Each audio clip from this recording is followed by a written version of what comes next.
My name is Kat Albrecht. I'm the founder of Missing Pet Partnership, and today I'm going to be talking about how to catch a panicked stray dog or a panicked lost dog using what's called calming signals.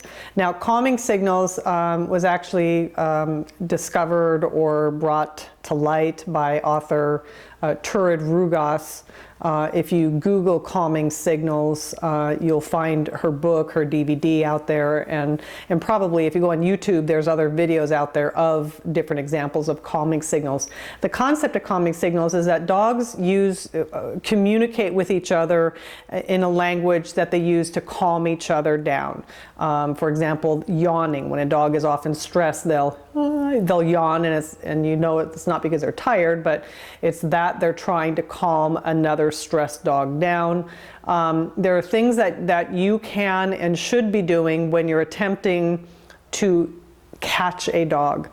And I should preface this by saying you don't want to try to catch a dog. You never go after a stray or loose dog. You try to get them to come to you. And one of the best ways to get them to come to you is to attract them with food and to do it in a non-threatening manner.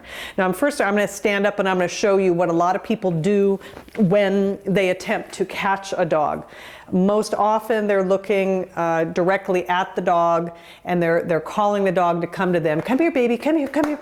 They'll often whistle. They'll be looking directly at the dog. They'll be going towards you. It's okay, baby, come here. And what you're doing with this is you are mimicking a predator. It's kind of like you're saying, all right, I'm going to catch you and I'm going to eat you. And by walking slowly like this will often freak a dog out. Plus, when you are looking directly at the dog, that is a dominant move, and it's very threatening to a dog for you to look at them. Plus the fact that you're taller than them, looking down on them is dominant. And just the posture of you coming towards them is going to freak out a dog. Instead, what you're going to want, now let me also preface this by saying, if it's a wiggly, friendly dog that does not have skittish behavior or any fear issues, those are the dogs that when you call them, come here, baby, they'll come wiggling up to you. Those are the easiest dogs that to find, to catch. Those are the easiest dogs that when they become lost, they're often reunited with the owner because they readily come up to the first person that calls them like that. But unfortunately, it's many of the other dogs that are skittish, fearful, and they become reactive. When dogs are skittish and afraid and they escape, it soon becomes a trigger for them to run when other people have patted their legs and called the dog, because when they're in the fight or flight mode and they're pumped full of adrenaline, several things happen with the dog. First of all, the olfactory portion of their brain closes down, so they're not even able to smell the scent of their owner if it's their owner that's out there trying to catch them, or they're not able to smell the scent of food when that happens.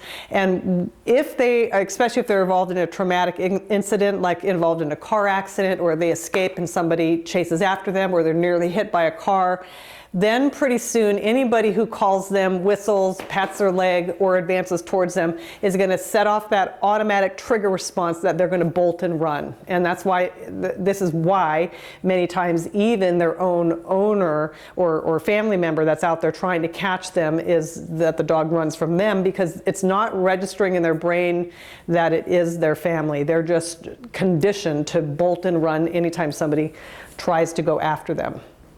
So instead, what you want to do is you want to put yourself in a posture that the dog would not be threatened. So you would get down on your knees. I even caught a dog once that when I initially tried to pat my leg, it took off in fear, and then I laid flat on my back and then come here, baby, and the dog came running up to me.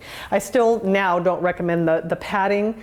What I recommend that you do is you take your posture down low, and that you have some food. I oftentimes suggest carrying like a crinkly potato chip bag and having pieces of hot dogs in it. Today I've got just a couple different examples of crinkly bags, which I'm sure you can hear, and just a muffin here. But what you want is to do different things that are non-threatening to the dog. So right now, I'm not looking at the dog, but I'm able to watch the dog out of my peripheral vision. I could even turn my head and have my body face this way, but be watching out of the corner of my eye towards the dog. But what I want to be doing is instead of calling the dog to get the attention, you can make another noise. You could, stomp your foot, you could sneeze, you could cough, do something, make some other noise, then, here Frisky, instead of doing that, make another noise. Just my talking is making a noise, but you want to do something that's going to capture the dog's attention. And then you're going to want to pretend like you were eating and that you physically want to be dropping some type of food. So I like to say you make nummy, nummy, nummy lip smacking noises like So I'm making the crunchy bag noise, and I'm eating, and then oops, I'm dropping pieces on the ground. Now a dog that sees this happen is realizing you're not a threat. You're ignoring him. You're not even trying to get close to him. You're, eating something that's nummy. That's a universal language for dogs when you make that sound and when you drop the piece of food on the ground. So you're doing something to attract him. You're doing something non-threatening. You could even get fully on the ground and then just focus, and don't be in a rush to try to go after and grab the dog. You may end up taking a half hour in order to do this, to get the dog to come close enough to you, and then to the point where you're able to throw him a piece and then get him to come up close and to trust you. The point is oftentimes then, if it's your own dog, when they get that close, they may finally come up to you and recognize you, or get in your scent and recognize you, and you're able to capture them. But you'll just have to use your judgment, but don't get impatient if they don't come all the way up. This may be the start of your being able to put more food down there for that dog. Get a dog trap. We have the other video that we offer on how to use a humane dog trap, but set up the trap to catch the dog. You could maybe even try to entice them to jump in your car and use your car as a trap. But the point is don't ever chase after, look at, call a dog. Use food, and the process of dropping food on the ground to attract the dog to come to you.